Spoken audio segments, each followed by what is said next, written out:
First story. Entitled Parents, who didn't shy away from showing me that I was a mistake, unwanted, and unworthy of their love, finally kicked me out of the house in favor of my golden child sister. Now they expect my money and have filed a case believing it's rightfully theirs, only to get disgusted faces from the court's judge for the way they treated me. I don't know why, but my post from Entitled Parents was removed. My friend who helped me set up this account repeatedly asked me to post this story, and now she says it's too good not to place it here. So fine, I'll do this one more time. As others may know, I mentioned in my HOA post how my parents hated me and only loved my sister. This is the story of that. I was born when my mother and father were only 17. It forced both of my parents to drop out of high school and each get a GED so they could find work right away. My father, in particular, was not happy about this because he had dreams of playing football in college, but instead had to work at a gas station. He said to my face many times that I had ruined his dream. My mother hardly raised me at all, as she had to work too. They had a cranky old lady next door watch me most of the time. She wasn't so bad. She gave me more attention than my parents did. My father eventually managed to land a better job as a manager due to his experience running the gas station. It was right after that my mom got pregnant with my sister. I was 6 when she was born. I wasn't exactly shown much love before that. But once my sister came along, it was pretty obvious to even my 6-year-old self that I was unwanted.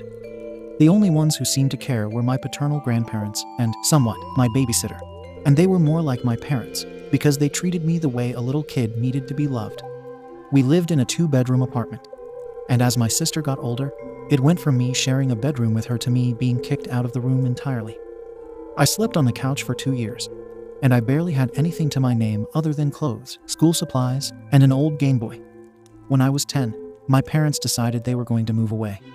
But this move did not include me. I ended up actually being fine with this, as my grandparents had agreed to take me in. My life was instantly better. I got my own room again, and my grandparents gifted me a brand new N64 in 1996. That Christmas, I got a Game Boy Pocket too. And there were a couple of other kids my age in the neighborhood I got to hang out with. We rode bikes, played video games, shot cans with pellet guns, built forts, and got dirty playing in the creek. You know, stuff a normal kid would enjoy. I was finally happy. As time went on, I grew up and eventually moved out. But later, I moved back in to help my grandparents' house, as they were getting old and living off their retirement savings. So some rent money from me went a long way toward paying the bills. My grandpa was the kind of person who'd wanted to build a bomb shelter during the Cold War, but never got around to it. He wanted to volunteer for the military in the 1960s, but was turned down due to a medical condition and the fact that his eyesight was not great, so he focused on saving whatever he thought he needed. He told me many times that it was better to have something and not need it than to need it and not have it. Our area suffered from numerous power outages in the winter due to heavy winds and storms, so having gasoline and propane for heaters and generators was a must. All these saving habits became my own as time went on, because it was better to need this stuff rarely than not have it at all. Of course, the HOA was bothering us, but that's its own story. The problem is that, about 5 years ago, my grandma died suddenly, and my grandpa was heartbroken. He also went about a year and a half later. Pretty much everything they owned was given to me. Their savings, their house, their vehicles, their stuff, everything. The house was long paid off, and Grandpa knew how to keep up with its maintenance. In fact, after Grandma died, he kind of doubled down on renovating the place. He had the roof redone. The house was repainted by us inside and out, and we fixed a lot of little things. Grandpa's neighbor, George, even came by to help redo the plumbing. Ironically, the HOA was rather happy with these changes because the house didn't look rundown anymore. One morning I was fixing breakfast, and my grandpa never came downstairs. You couldn't keep the man from his bacon, so I went to check on him, and he wasn't moving. I called 911, and paramedics came, only to tell me he'd passed in his sleep. My parents made Grandpa's funeral an SHT show. They didn't bother to show up for Grandma's. They were too busy, and at Grandpa's funeral, they didn't seem to grieve at all. My sister also showed up wearing a brightly colored designer dress, which I wasn't happy about as it was a church clothes-only function. I noticed my parents repeatedly whispering to each other and glaring at me whenever I looked at them. I came to find out at the will reading that my parents knew that they'd been disinherited long ago for their treatment of me, and they thought it was extremely unfair. I got everything. They threatened to sue me to contest the will. And I got repeated calls and messages from my father, mother, and sister, telling me I needed to do the right thing and give my father what was supposed to be his. I told them all to flake off in far more unsavory words. My parents ended up taking me to court to challenge the will. But the judge ruled in my favor after seeing the will and hearing us both out. So it wasn't a long, drawn-out legal battle. The judge even looked at my parents with absolute disgust after seeing their will and hearing about their mistreatment of me in my childhood. He called my father a terrible parent and said that my grandparents were right to disown him. My father just hung his head in silence, but he made sure to stop me outside the courtroom and tell me I was always the biggest mistake of his life, and that if he could go back in time, he'd make sure I never existed. He should have been a football star, and instead, he has to wear a name tag from 9 to 5. I told him that mistake or not, Grandma and Grandpa could see what kind of nasty person he was. I didn't ask to be born, and the only real love I ever got was from my grandparents. And he was no father of mine anymore. I got a few more threatening and harassing phone calls, as well as some letters from my parents, all demanding money, among other things. But over time, they just stopped because I completely stonewalled them. I never responded to the emails or letters, and I stayed silent during the phone calls. A few times, I just left the phone sitting on the counter with them ranting until they realized I wasn't listening. Aside from not getting the house or money, my parents seemed particularly irked. They could not even get a rise out of me, but I was prepared to go to war against them, and they knew it. So, in the end, they just left me alone. From what I know, looking at Facebook over the past decade, my sister tried to get into modeling, got married, had 2 kids, got divorced, and is currently unhappily working a job she feels is beneath her. My mother currently works in retail and is also vocal about her disdain for it. Like my father, she peaked in high school. She was a cheerleader back then, and she even had her old uniform framed on the wall. My father has pretty much had the same job for 25 years. He must be good at it, if he's still doing it. As for me, well, I'm in my late 30s now, and I live pretty much debt-free in a nice neighborhood. I haven't really had a girlfriend since high school, and I've had little motivation to ever have another relationship. But loneliness gets to everyone, so maybe I'll try to find someone soon. Not many are in the financial position I'm in at my age. Single, paid-off house, 2 vehicles, and a decent amount in the bank. I guess I could aim to be a stepfather. That might be more my speed. Second story. My ex came out as a lesbian and divorced me, ruining 11 years of my life. Now, she is giving advice on how to raise my son, so I lashed out at her, making her cry. Now, my son has taken her side and demands that I apologize, threatening to cut ties with me. My 40M ex-40F came out as a lesbian to me in early 2020. As you can imagine, I was gutted to the extreme, and I haven't dated or had relationships at all since. I don't see the point. I haven't shared a relationship with her other than co-parenting my son 18. The reason I say my son is because he's not biologically her son, as he was my son from a previous relationship that I was a single parent of until I met her. So she's been the only mom he's ever known, so I've never stood in the way of that. But since we've split, he's primarily lived with me, even though he sees her as much as he wants. He's recently started a new job, and his trainer mentor at his job is an ex-colleague of mine. I'll call her E39F. E was a good mate of mine at work for 3 of the last 4 years, in fact. I would say my bestie, really. When she left, I haven't spoke to her really. My son's always talking about how much E talks about me, asks about me, and teases me about how he thinks she has a crush on me. I usually just laugh it off. The other day, though, he was really excited when he came home from work. Basically, he's been invited to his work's Christmas party, and everyone is allowed to take a +1, so he's taking his girlfriend. He then said E said to him she doesn't have anyone to take, and said to him she'd love me to be her +1 and take me. I just laughed as I always do and said, "Yeah, imagine that." He seemed really quiet after that, so I asked him what's up. He basically said, "I love you, Dad, but I don't understand you. You're letting your life go by, and all you do is just sit at home and play games on your PC. You don't do anything or see anyone other than me, and you don't have any friends. You need to start getting out there and enjoying life more. Otherwise, you'll be a lonely old man." I basically told him to shut up and mind his own business, and I won't take life advice from an 18-year-old. He just got up, walked out, and said he was going to stay with his mom. Not long after, my ex calls me, saying he's upset. I tell her I should be upset after the way he spoke to me. But then she hits me with the old cliche, "We're all family. They're just worried about me." which I told her is ironic because she wasn't that worried about me when she decided she was finally a lesbian and wasted 11 years of my life. She called me a CNT and hung up. I messaged my son to tell him to come home, and he told me he heard our argument, and my ex is crying, and he doesn't want to come home until I apologized. I told him it wasn't happening, and I don't have anything to apologize for. I vented to my mom yesterday about it, who's usually got my back throughout everything, and she said he has a point because she thinks I should move on too and get a nice girlfriend, and that I'd make someone very happy. And she's not said that to me at all since my split. So now, here I am venting to complete strangers law. Ada for not apologizing. Edited to add, please stop suggesting therapy. I did see a therapist and stopped going after a couple of sessions because they were more concerned about my ex coming out and were judgmental about my anger. I'm really not a fan. Update. I was just sitting here and thought to myself, I feel like I owed E an explanation that I wasn't going to go to the party with her, so I rang her, and we had a little chat. I actually forgot how cool she is, and she was really nice and understanding when I told her I didn't want to go. She caught me off guard, asking if, rather than that, we just meet up for coffee tomorrow, maybe just as mates. So I said, F it, why not? And I'm going for a coffee with her. I haven't spoken to my son yet, but I'm sure I will soon. Update. Apology, folks. I deleted my account because it got a bit heated and overwhelming. But my son told me to create a new account and update you all as he saw the original. I just want to thank you all for your help and comments. Even though you all deemed me the arsey hole, there was some great advice there. Apologies to those I snapped at who were just trying to help.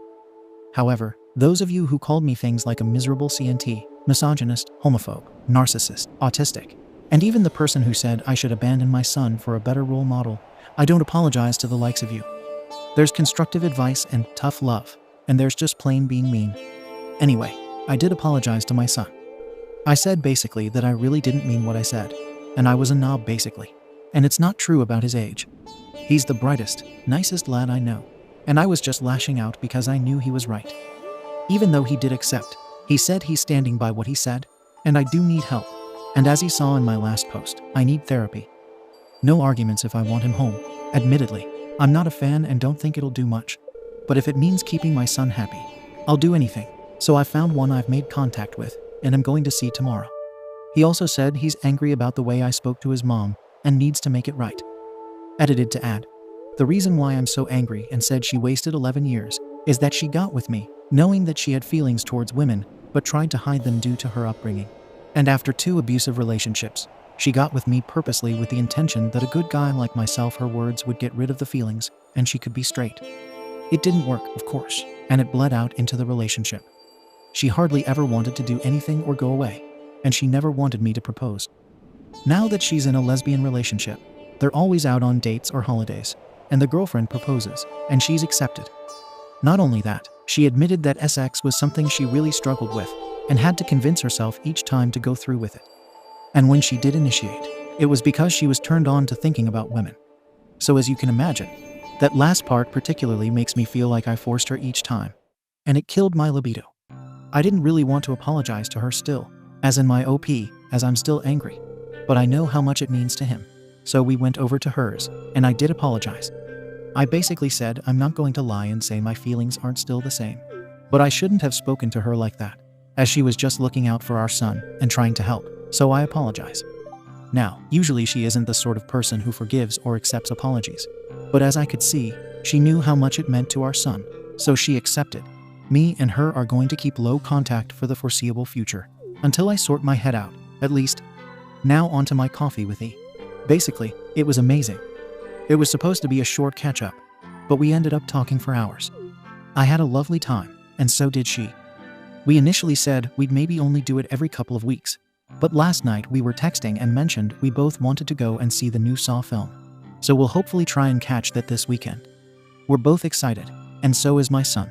If you listen to him, it's like we've announced an engagement or something. Hopefully this post is allowed.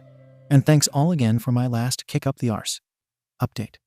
I thought I'd provide you all with an update, as I've had a great week, and I'm 100% better than I was this time last week. I had a preliminary therapy session on Wednesday. I went private and paid for one, rather than waiting on the NHS.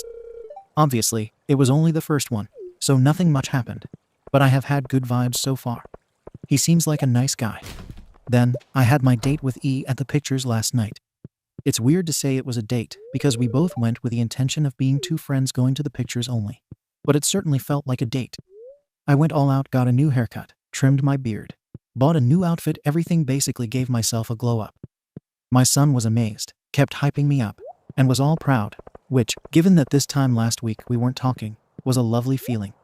And E, she was definitely impressed. She was all flirty with me, saying lots of nice things. I've never seen this side of her, as we've just been friends up until now. So seeing firsthand how she's actually attracted to me and actually made an effort for this date, my ex never cared about making an effort for dates in the whole 11 years we were together, was so refreshing. It made me genuinely attracted to her.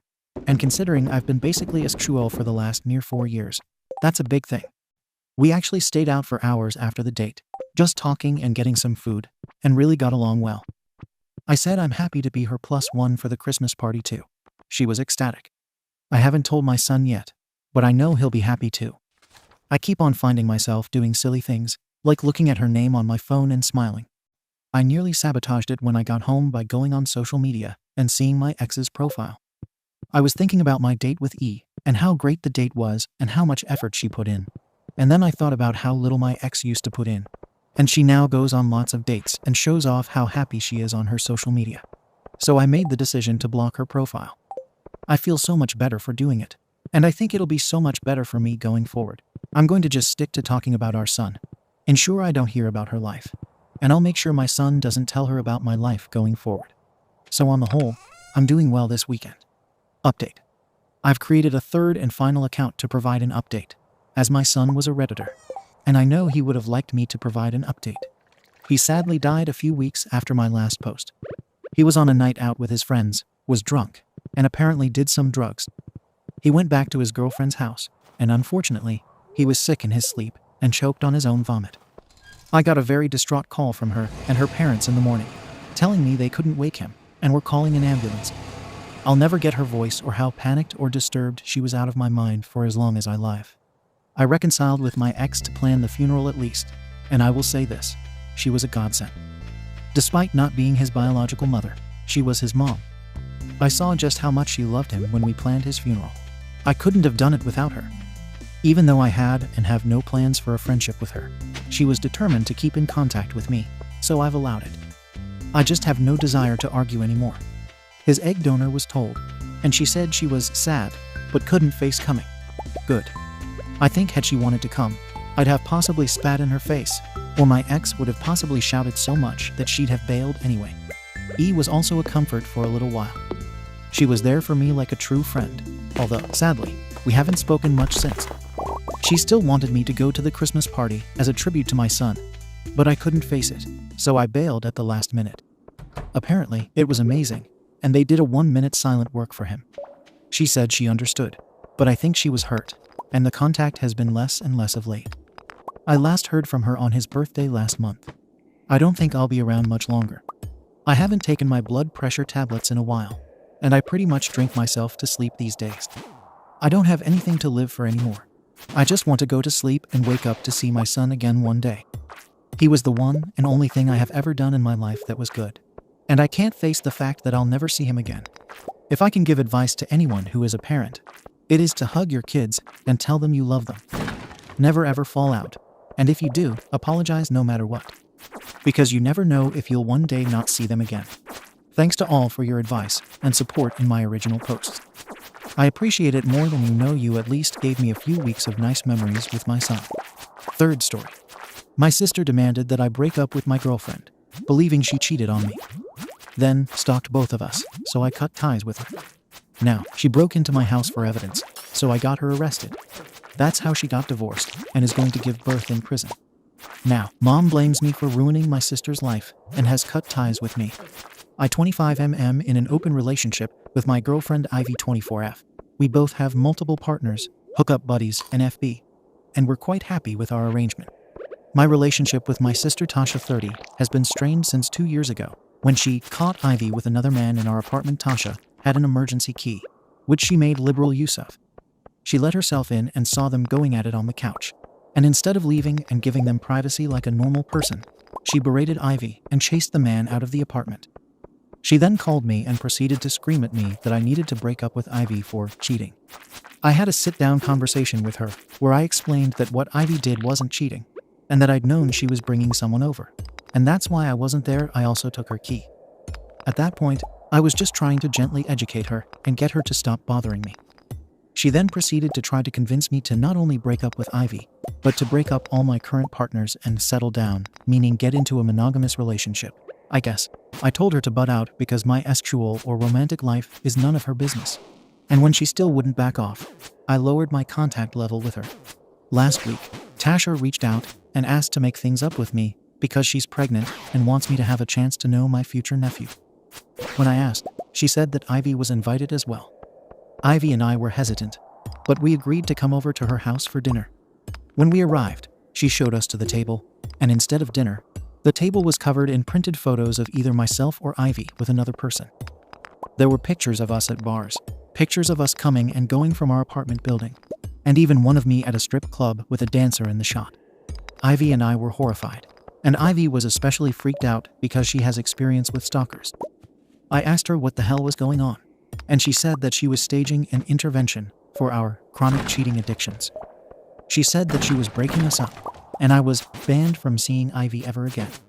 I took a deep breath, told her that what she had done was off the deep end, and explained that she couldn't ban me from anything because, for F's sake, I'm a grown man. I told her that I'd be pursuing a restraining order and managed to snap some pictures of her stalker spread. Ivy and I then left, though Tasha tried to stop us. I'm taller and more muscular than her, so she couldn't actually do much. I blocked her number when we got home. Yesterday, my mom contacted me to basically tell me that, even though how she went about it was wrong, Tasha was only trying to help.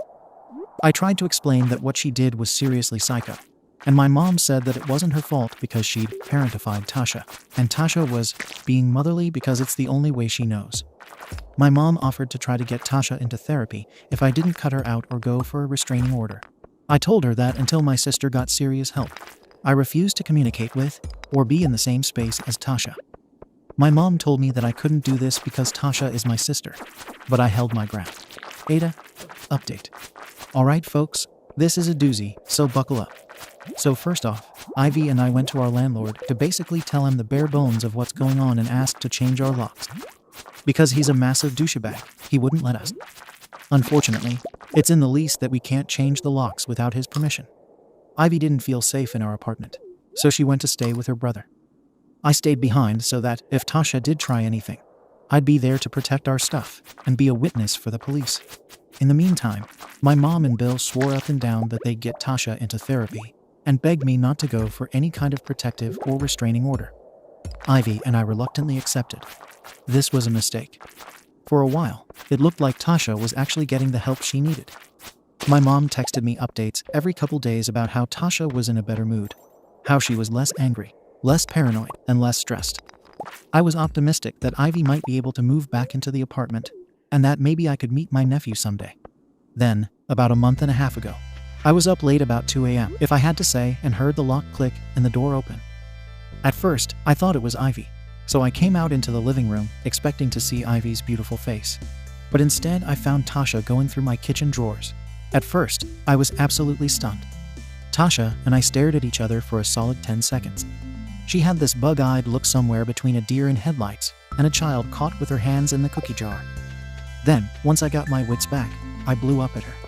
I screamed at her to give me the duplicate key and get the F out of my house, and once she did, I pushed the couch up against the door and called 911. At this point, I was so hopped up on adrenaline that I spent the rest of the night talking to the police and calling Ivy, my mom, and my Bill. I finally crashed with Ivy and her brother around 6 a.m. Long story short, Tasha was arrested for burglary and criminal trespassing, and of course my mom bailed her out. She pleaded not guilty like an idiot, even though there was a security camera right outside my apartment door. In the end, she was convicted of criminal trespass because, even with my photos of her stalker spread, they couldn't prove that she had intended to commit a crime once inside. She was just sentenced to a year in prison and a fine last week. I feel like I can finally breathe again. In the meantime, our landlord finally let Ivy and I change our locks, and we're back to living in the apartment together. But needless to say, we won't be renewing our lease. Ivy, especially, has been really shaken up, so once our lease is up, we'll be moving far, far away. We both have remote jobs, so this shouldn't be too much of a problem. My Bill, for his part, is absolutely devastated. He's worried about his future son and Tasha being pregnant in prison. He's let me know that he's going to file divorce papers once she gives birth, but that he still wants me in my future nephew's life. I'm glad for that. I can't wait to meet the little dude. I honestly feel bad for my Bill. Being a single parent is going to be hard for him, and the only thing he did wrong was marry my psycho sister. My parents have cut me out entirely. They think I'm a monster for calling the cops on my sister and getting her sent to prison while she's pregnant. Maybe I am, but I did what I had to do to protect myself and my girlfriend. I almost didn't post this update, but I figured I couldn't leave you guys hanging. I don't think I'll be updating anymore, though. Thank you for watching the video. If you are interested in listening to these kinds of stories, we've got more in store for you. Simply subscribe to our channel, hit the like button, and share it with your friends.